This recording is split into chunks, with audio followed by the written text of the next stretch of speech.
Welcome to Rozgar academy. Hello friends, welcome to Rozgar academy. So friends, कैसे हैं आप सभी? आई होप आप सभी शानदार होंगे। फ्रेंड्स, आज हम लोग यूपी टेट और सी टेट का मोस्ट इम्पॉर्टेंट टॉपिक या फिर कह लें कि मोस्ट फेवरेट टॉपिक है, जो कि आज इस वीडियो में हम लोग डिस्कस करेंगे। उस टॉपिक का क्या नाम है फ्रेंड्स? पियाजे का संज्ञानात्मक विकास थ्योरी। ओके, तो आज हम लोग थ्योरी ऑफ कॉग्निटिव डेवलपमेंट किसकी? पियाजे की थ्योरी को आज के इस वीडियो में पढ़ेंगे। फ्रेंड्स, ये बहुत ही इंपॉर्टेंट टॉपिक है और सीटेट और यूपीटेट के एग्जाम में हर साल पूछे जाता है इससे क्वेश्चंस। ओके, तो चलिए देख लेते हैं। तो फ्रेंड्स, यहाँ पे कह रहे हैं पियाजे के संज्ञानात्मक विकास सिद्धांत की थ्योरी में अगर बात करें तो क्या क्या इनकी इंपॉर्टेंट चीज़ें हैं, तो चलिए देखते हैं। यहाँ पे कह रहे हैं जिन पियाजे ने अल्फ्रेड बिने, ओके, तो इन्होंने अल्फ्रेड बिने के साथ 1922 से के 23 में बुद्धि परीक्षणों पर कार्य करते समय ही बालकों के संज्ञानात्मक विकास के सिद्धांत की अवधारणा प्रस्तुत की। ओके, अगर आपसे पूछा जाए इन्होंने थ्योरी कब दी, तो इन्होंने जिन पियाजे ने अल्फ्रेड बिने के साथ मिलकर 1922-23 में इन्होंने बुद्धि परीक्षण पर कार्य किया। ओके, जिसके फलस्वरूप इनको 1973 में क्या मिला? एक नोबेल प्राइज इनको दिया गया। किसको? जिन पियाजे को। याद रखिएगा, 1973 में इनको एक नोबेल प्राइज दिया गया संज्ञानात्मक विकास थ्योरी के लिए। ओके, पियाजे ने संज्ञानात्मक विकास व आधुनिक बाल विकास का जनक कहते हैं। ओके, ये भी याद रखिएगा कि father of cognitive psychology and child development किसको कहते हैं? तो जिन पियाजे को कहते हैं। ओके, ये दूसरा मोस्ट इंपॉर्टेंट पॉइंट है। अगर आपसे पूछे कि father of cognitive psychology and child development कौन है, तो आप बताएंगे जिन पियाजे। ओके, और इन्होंने बच्चों को लिटिल साइंटिस्ट कहा है। ओके, तो जिन पियाजे ने बच्चों को क्या कहा है? तो इन्होंने बच्चों को लिटिल साइंटिस्ट कह के पुकारा है। ओके, तो ये यहाँ से कुछ मोस्ट इंपॉर्टेंट पॉइंट निकलते हैं कि इनको नोबेल प्राइज़ कब मिला? तो 1973 में इनको नोबेल प्राइज़ मिला और इनको father of cognitive psychology and child development कहते हैं। ओके, अगले पॉइंट देखते हैं। और फ्रेंड्स, चलिए अब हम लोग देखते हैं संज्ञानात्मक विकास का अर्थ क्या होता है। जो इन्होंने कॉग्निटिव थ्योरी दी, संज्ञानात्मक विकास की जो थ्योरी दी, उसका अर्थ क्या होता है? तो यहाँ पे फ्रेंड्स कह रहे हैं संज्ञानात्मक विकास से अभिप्राय संज्ञानात्मक योग्यताओं जैसे कि बुद्धि, चिंतन, कल्पना आदि के विकास से। ओके, तो आप समझ पा रहे होंगे कि कॉग्निटिव डेवलपमेंट आखिर है क्या, है ना? जो इन्होंने थ्योरी दी जिन पियाजे ने, तो कॉग्निटिव डेवलपमेंट का अर्थ क्या निकलता है? तो इसका अर्थ है कि उनकी योग्यताएं, जैसे कौन कौन सी योग्यताएं होती है? बुद्धि होती है, चिंतन, कल्पना आदि के बारे में जो विकास होता है, उनका जो डेवलपमेंट है किसी बच्चे का, वो क्या है? संज्ञानात्मक विकास कहलाता है। ओके, यह बच्चों की विषय वस्तु एकत्रित करने की क्रिया से संबंधित है। अतः संज्ञानात्मक प्रक्रियाओं के अंतर्गत बच्चे का चिंतन, बुद्धि तथा भाषा में परिवर्तन आता है। ओके, तो कॉग्निटिव डेवलपमेंट के अंतर्गत क्या? बच्चों के चिंतन, बुद्धि और भाषा में परिवर्तन आता है। जिन पियाजे ने अपने ज़्यादातर प्रयोग किस पे किए हैं? तो अपनी दोनों पुत्रियों और एक पुत्र पे इन्होंने अपने सारे एक्सपेरिमेंट इन्होंने अपने पुत्री और पुत्रियों पे किए हैं। ओके, आई होप फ्रेंड्स आपको क्लियर हो रहा होगा। आगे बढ़ते हैं। सो फ्रेंड्स, अब हम लोग संज्ञानात्मक विकास का अवस्था सिद्धांत देखते हैं, cognitive development of stage theory. Okay, तो इन्होंने जिन पियाजे ने अपनी थ्योरी को 4 पार्ट में डिवाइड किया है। 4 पार्ट दिए हैं इन्होंने अपनी थ्योरी के। ओके, तो पहला कौन सा स्टेज है? तो पहला कह रहा है संवेदी पेशी। ओके, पहला कौन सा है? संवेदी पेशी। इसी को फ्रेंड्स सेंसरी मोटर स्टेज भी कहते हैं। इसके और भी नाम है, जैसे कि संवेदात्मक गामक या फिर इंद्रिय गतिक अवस्था। ओके, इसी को इंग्लिश में सेंसरी मोटर स्टेज कहते हैं। ये फ्रेंड्स जन्म से 2 वर्ष तक की मानी है इन्होंने। पहली स्टेज को जन्म से 2 वर्ष तक माना है। दूसरी स्टेज है इनकी 2 से 7 वर्ष तक। इसको फ्रेंड्स इन्होंने प्री ऑपरेशनल स्टेज कहा है। ओके, तो जिन पियाजे ने अपनी दूसरी स्टेज का क्या नाम दिया है? Pre operational stage. इसकी अवस्था क्या रखी है? इसकी एज क्या है? 2 से 7 वर्ष। ओके, और तीसरी इनकी कौन सी है? ये 7 से 11 वर्ष तक है। ओके, इसको ठोस या फिर मूर्त संक्रिया अवस्था कहा है।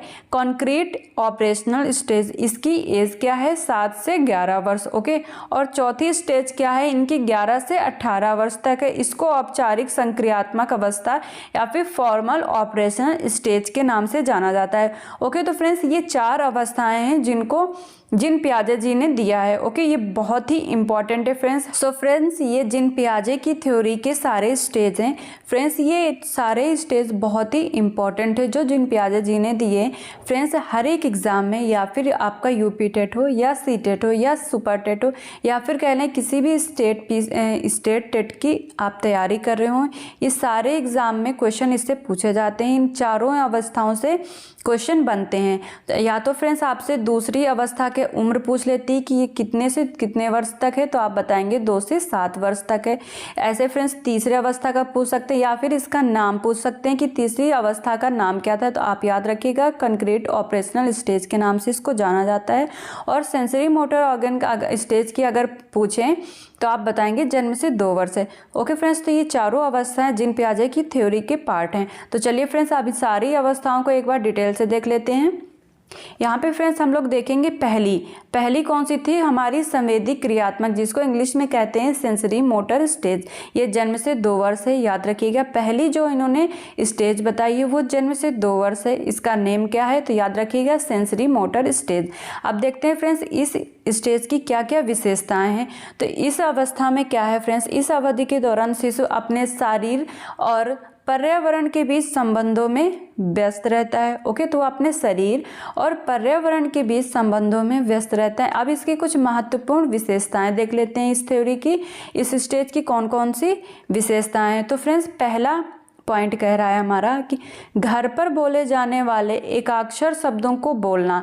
ओके, तो इस स्टेज तक आते आते बच्चे एक वर्ड के शब्द बोलने लगता है। ओके, जैसे बा, पा, रा, ये बच्चा कहने लगता है जन्म से 2 वर्ष के भीतर। ओके, और दूसरा पॉइंट कह रहा है किसी आवाज़ के प्रति आकर्षित होना तथा गंभीर आवाज़ से डर जाना। ओके, तो इस स्टेज में बच्चा क्या होता है, जैसे कि अपने मम्मी या पापा की आवाज़ को पहचानने लगता है और अपने मम्मी या पापा की आवाज़ के प्रति आकर्षित होता है। और साथ ही फ्रेंड्स इस स्टेज में बच्चा किसी भयानक आवाज़ से डर भी जाता है। ओके, तीसरा पॉइंट हमारा कह रहा है वस्तु स्थायित्व, ऑब्जेक्ट परमानेंस का संज्ञान होना।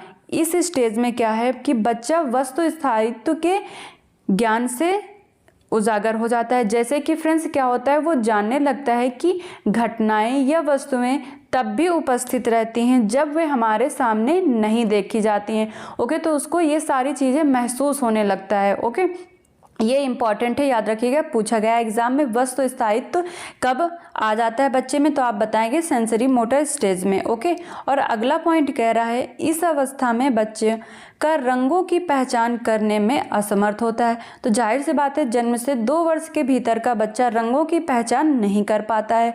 ओके, तो ये एक इसका इंपॉर्टेंट पॉइंट है। और अगला कह रहा है कि कुछ प्रत्यक्ष क्रियाएं जैसे कि अंगूठा चूसना, हिलती हुई वस्तु को देखना, किसी वस्तु को पकड़ने के लिए आकर्षित होना या जिद करना आदि इसकी इम्पॉर्टेंट विशेषताएं हैं। ओके, तो ये याद रखिएगा इन्होंने कौन कौन सी विशेषताओं के बारे में बताया कि जैसे बच्चा एक शब्द वाले शब्दों को बोलने लगता है। ओके, और अपने मम्मी पापा की आवाज़ के प्रति आकर्षित या फिर किसी भयानक आवाज़ से डर भी जाता है, वो ऑब्जेक्ट परमानेंस उसको ज्ञान हो जाता है। ओके, रंगों को पहचान नहीं सकता, और जैसे अंगूठा चूसना, हिलती हुई वस्तु को पकड़ना, ये इन सारी चीज़ों में वो अपना इंटरेस्ट दिखाने लगता है।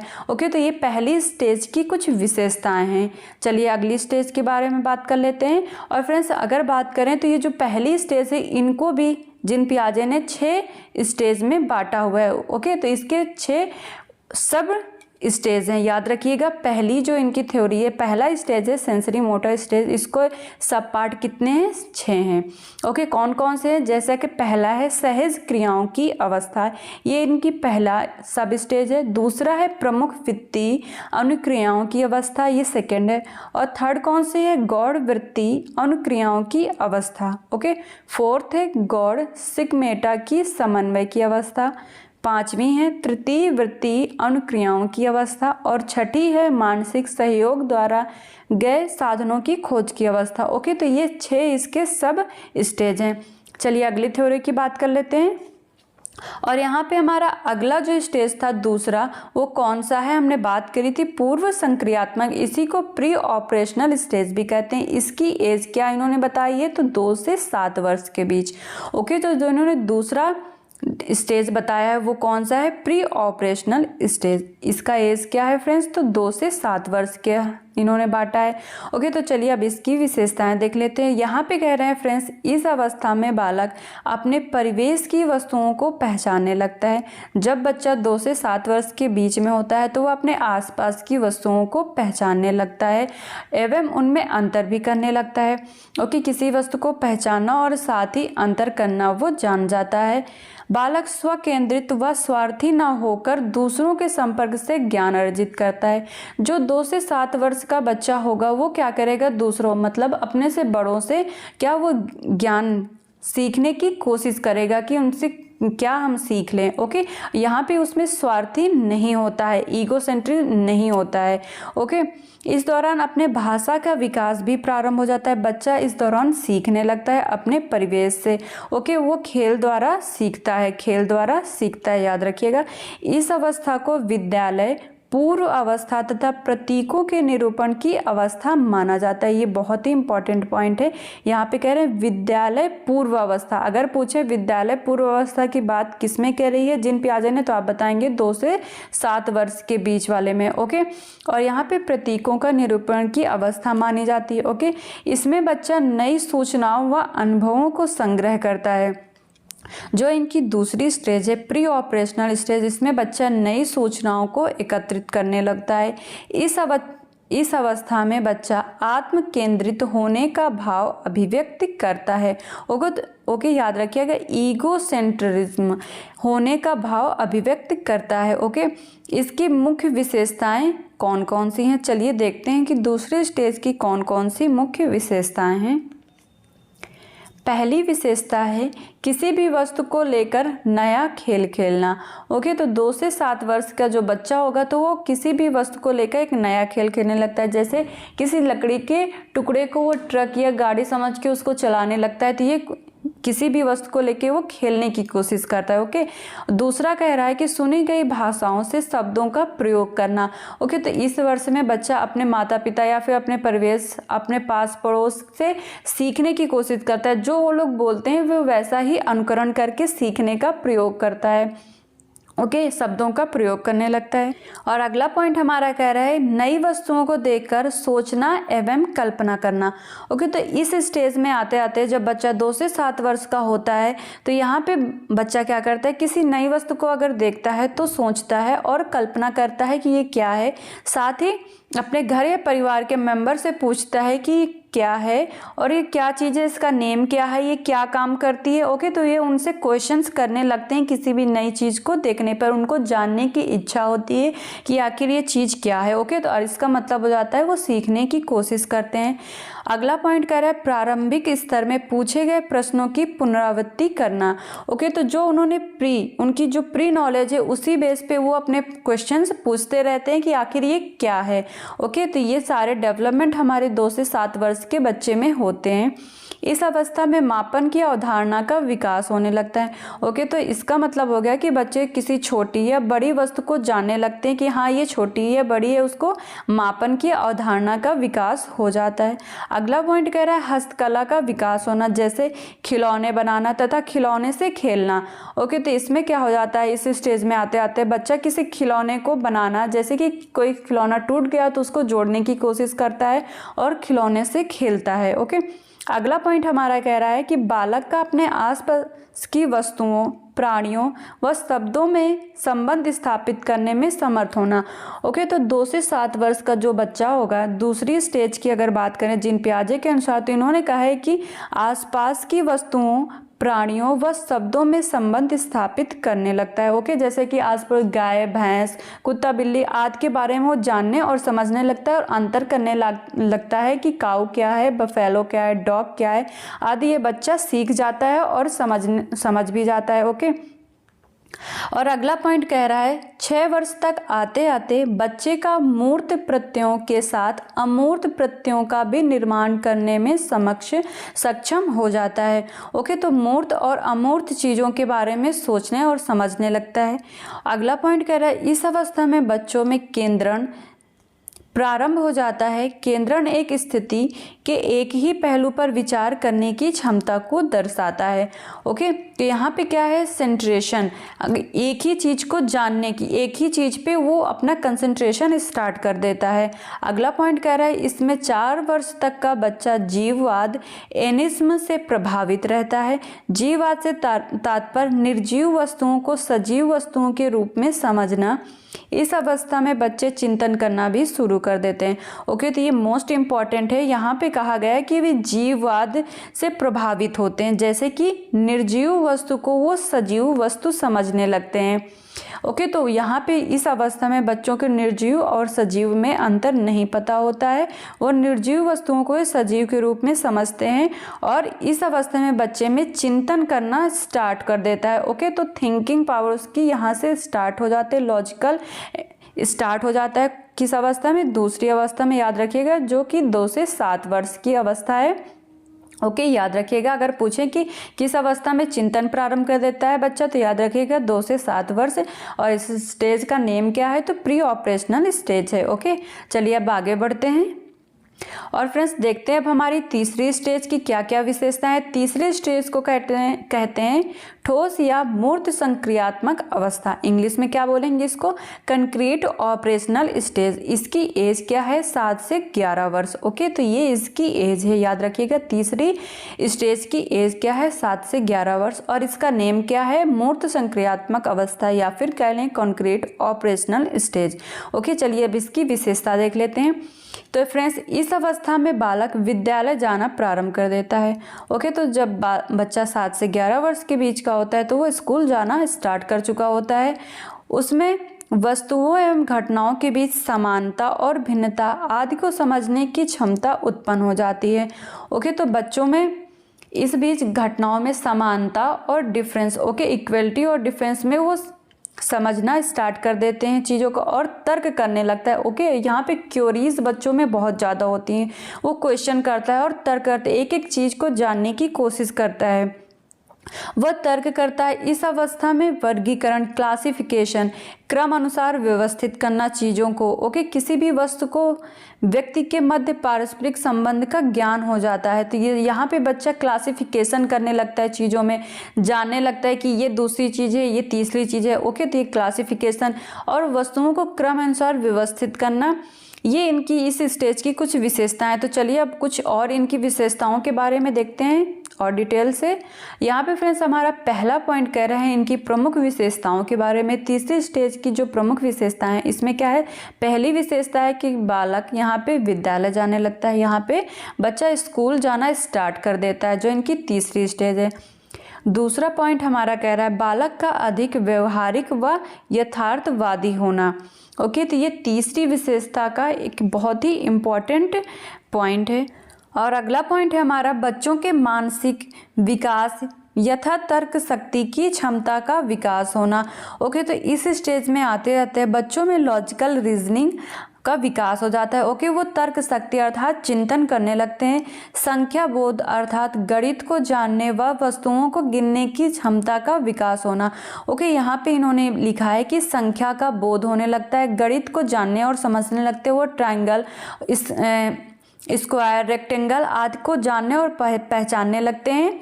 ओके, और अगला पॉइंट हमारा कह रहा है बालक वस्तुओं को उनके गुणों के आधार पर पहचानना है, लेकिन चिंतन में क्रमबद्धता का अभाव होता है। ओके, तो हमने जाना कि यहाँ पे क्या है, बच्चों में कौन कौन सी विशेषताएं हैं कि बच्चों गुण के आधार पर पहचानने लगते हैं चीज़ों को और चिंतन करने लगते हैं। चलिए अगला पॉइंट देखते हैं। और अगला पॉइंट है इस अवस्था में गणितीय अधिगम एवं गणितीय सोच का विकास होता है।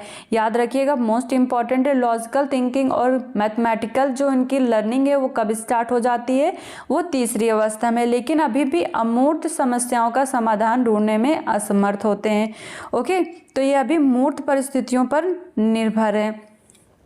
और अगला पॉइंट है कि इस अवस्था में बालकों में कुछ क्षमताएं विकसित हो जाती हैं, जैसे कि कंजर्वेशन, अर्थात जब कोई ज्ञान पदार्थ रूप में बदल जाने के बाद भी मात्रा, संख्या, भार और आयतन की दृष्टि से समान रहता है, उसे कंजर्वेशन कहते हैं। ओके, तो आप समझ पा रहे होंगे। तो फ्रेंड्स, ये हमारी तीसरी स्टेज की कुछ इम्पॉर्टेंट विशेषताएं हैं। ओके, चलिए अगला स्टेज देखते हैं। और हमारा अगला स्टेज है अमूर्त या फिर औपचारिक संक्रियात्मक। ओके, ये कब से है? ये 11 से 18 वर्ष है। इसको क्या कहते हैं? इसको फॉर्मल ऑपरेशनल स्टेज भी कहते हैं। ओके, जो कि 11 से 18 वर्ष है। ये फ्रेंड्स हमारी चौथी और अंतिम स्टेज है जिन पियाजे की थ्योरी के अकॉर्डिंग। ओके, तो इस चरण किशोरावस्था का होता है। ओके, तो 11 से 18 वर्ष का जो एज है, तो ये किशोरावस्था का एज मानी जाती है। यह अनुभूति को उसका अंतिम रूप प्रदान करता है। इसमें व्यक्ति को तर्कसंगत निर्णय करने के लिए पहचानने योग्य वस्तुओं की जरूरत नहीं पड़ती है। ओके, यहाँ पे क्या है? जो जो उनकी लॉजिकल जो पावर थी, जो आप निर्णय कर रहे हैं, उनको अब वस्तुओं की मतलब ऑब्जेक्ट होने की जरूरत नहीं पड़ती। वो ऐसे ही चीज़ों को समझने और जानने लगता है। वह काल्पनिक व निर्गमनात्मक तर्क दे सकता है। ओके, तो वो काल्पनिक आंसर आपको लॉजिकल आंसर दे सकता है बच्चा। अमूर्त चिंतन, यहाँ पे क्या है? ऑब्स्ट्रैक्ट थिंकिंग इस अवस्था की मुख्य विशेषता है। याद रखिएगा, ऑब्स्ट्रैक्ट थिंकिंग कब स्टार्ट होती है? तो 11 से 18 वर्ष के बीच में। इस अवस्था में सोच में परिकल्पनात्मक चिंतन की क्षमता आ जाती है। ओके, याद रखिएगा चौथी स्टेज के बारे में। चलिए इसकी विशेषताएं देख लेते हैं। इस अवस्था में भाषा संबंधी योग्यता अपने चरम पर होती है।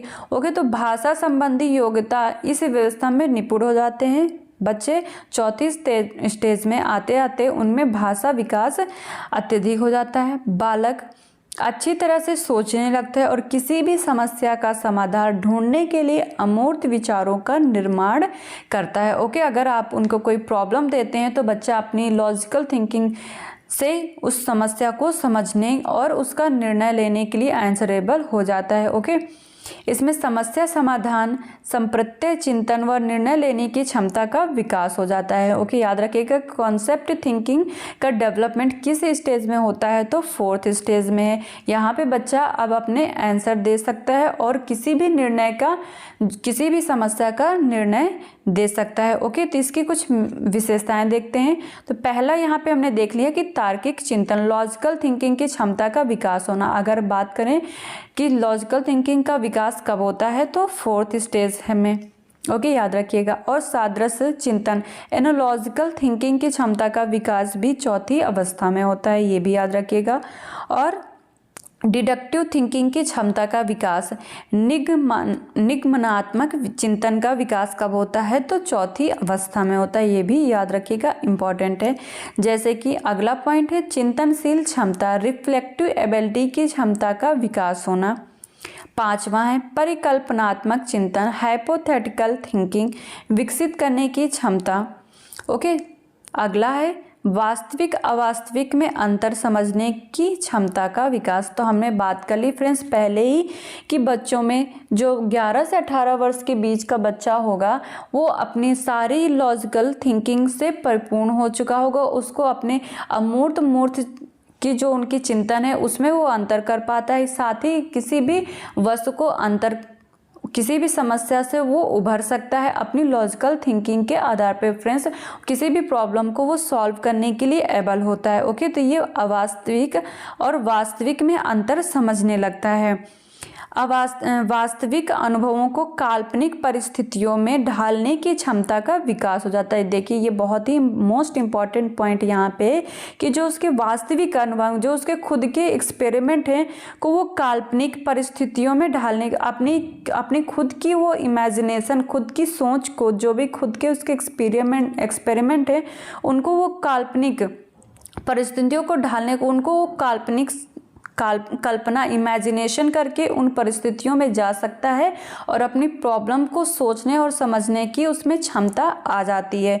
ओके फ्रेंड्स, तो ये फ्रेंड्स आज की हमारी थ्योरी यहीं पे समाप्त होती है। आई होप फ्रेंड्स आपको इस थ्योरी के बारे में जितनी भी चीज़ें थे मैंने आपको बता दी। आई होप फ्रेंड्स आपको आज का हमारा लेक्चर पसंद आया होगा और जिन पियाजे की थ्योरी से संबंधित अगर आपसे क्वेश्चंस एग्जाम में पूछे जाएंगे तो आप बहुत ही आसानी से उनको आंसर कर पाएंगे। तो friends, thank you so much for watching. Have a good day.